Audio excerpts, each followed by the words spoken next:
السلام عليكم تلاميذ ديال تانية علوم، سواء علوم فيزيائية أو علوم حياة والأرض أو تلاميذ ديال الاقتصاد وكذلك تلاميذ ديال سيونس مات.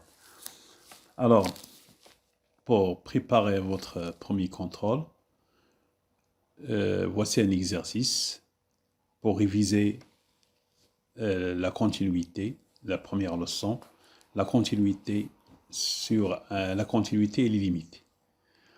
Pour la première question, montrer que f est continu en 1. Donc la continuité ici, on vous demande de montrer que f est continu en un point. Et pour montrer qu'une fonction est continue en un point, en général A, on calcule la limite de f de x quand x tend vers A. S'il est égal à f de A, alors la fonction elle est continue en A. Ici, vous avez la continuité en 1. Alors on doit calculer la limite de cette fonction-là en 1. À droite et à gauche. S'ils sont égaux, est égal à f de 1, alors f est continu. Donc pour la première question, continuité de f en 1.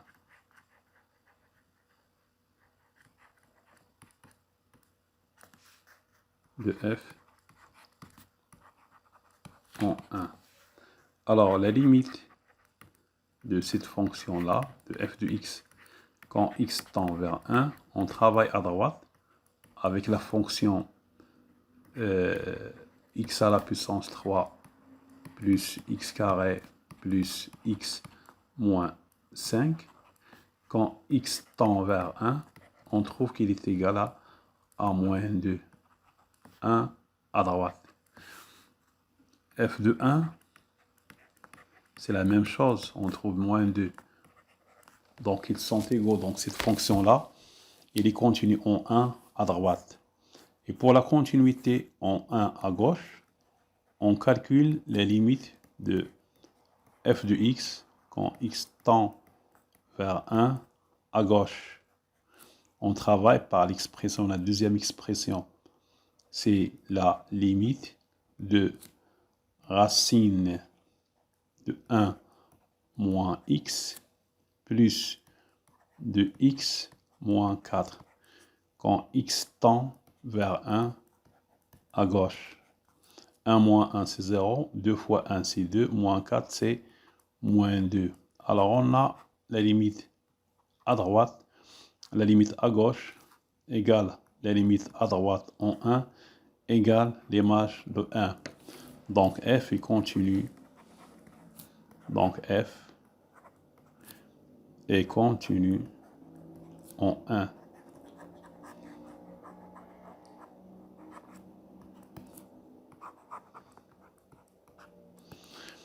La deuxième question est la continuité sur l'intervalle 1 plus l'infini. Pour la première question, la continuité de f sur l'intervalle 1 plus l'infini.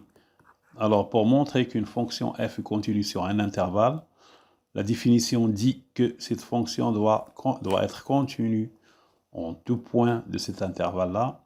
Et aussi, vous avez les propriétés, les opérations sur les fonctions continues.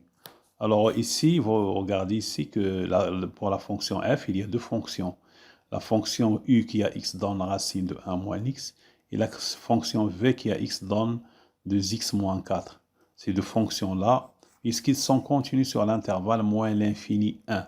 Oui, parce que la deuxième, c'est un polynôme. Un polynôme de premier degré, il est continu sur R. Donc, il est continu sur l'intervalle moins l'infini 1.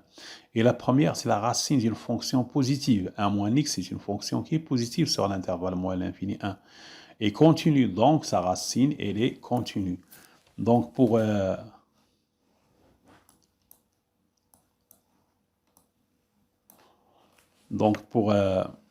continuité sur l'intervalle 1 plus l'infini, la continuité sur 1 plus l'infini.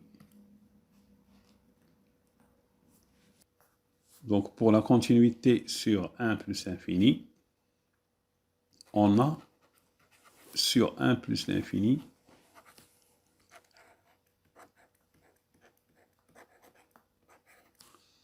f de x est égal à x à la puissance 3 plus x carré plus x moins 5. C'est la restriction d'un polynôme. C'est la restriction d'un polynôme de troisième degré. Et les polynômes sont continus sur R. Donc,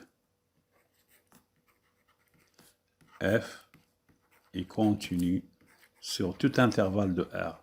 Parmi ces intervalles-là, l'intervalle 1 plus l'infini. Pour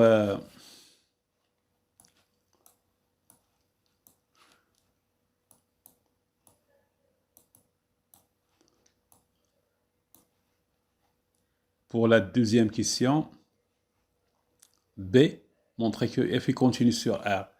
Alors on peut le dire oralement. Pourquoi il est continu sur R? Parce qu'il est continu sur l'intervalle 1 plus l'infini. Et parce qu'il est continu en 1. Et de plus, il faut voir est-ce qu'il est continu sur l'intervalle moins l'infini 1. Pour l'intervalle moins l'infini 1, vous avez f de x, c'est la somme de deux fonctions. La première, un polynôme, et la deuxième, la racine d'une fonction positive et continue. Alors on détaille ça sur l'intervalle sur moins l'infini 1, on a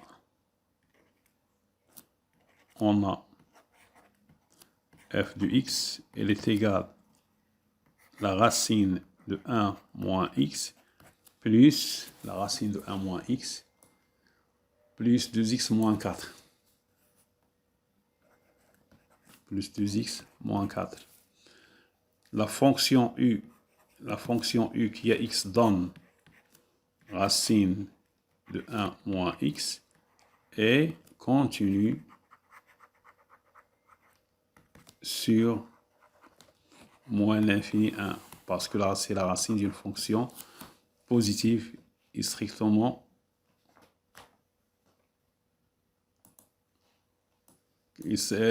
parce que c'est la racine d'une fonction positive et continue. Et la fonction v qui a x donne de x moins 4, c'est la restriction d'un polynôme de premier degré, donc il est continu sur moins l'infini 1.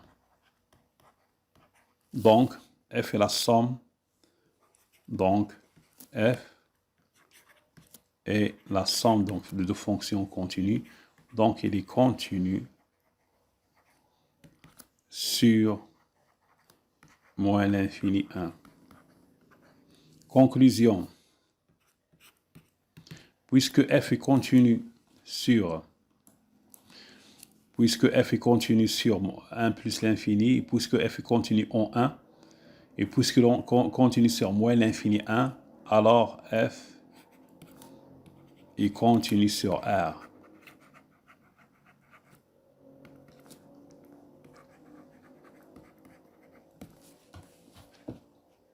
La question suivante. Étudier les variations de f sur 1 plus l'infini, puis déterminer l'image de l'intervalle 1 plus l'infini. Alors, c'est quoi les variations? Pour la deuxième question, pour étudier les variations. Et C, la question C, étudier les variations de f sur 1 plus l'infini. Ça veut dire étudier les variations. Il faut montrer est-ce que c'est fonction croissante ou bien décroissante. C. Étudions les variations de f. Étudions les variations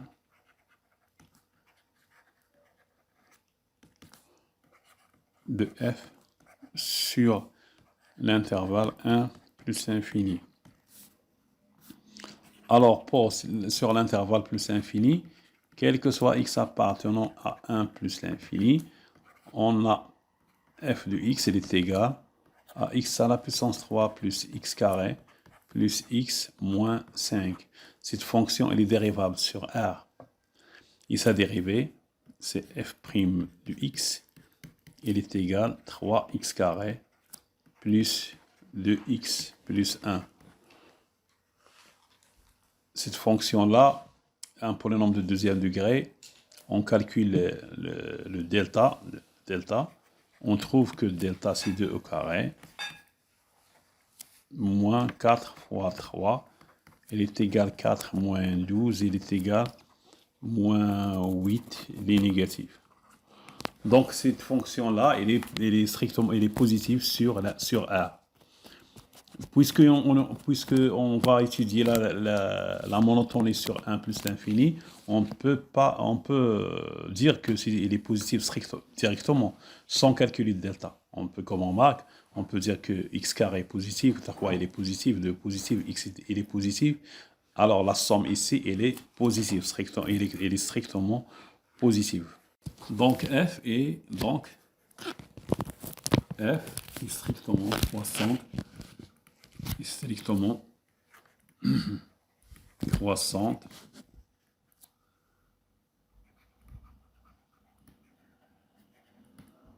sur l'intervalle 1 plus l'infini.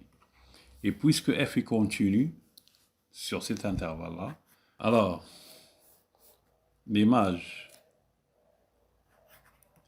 par f de 1 plus l'infini, il est égal à l'image de 1, on commence par l'image de 1 puisqu'il est croissante, et en plus l'infini, on calcule la limite de f de x en plus l'infini. L'image de 1, on a déjà calculé, c'est moins 2, et la limite en plus l'infini, c'est très simple, c'est la limite de x3, donc c'est plus l'infini.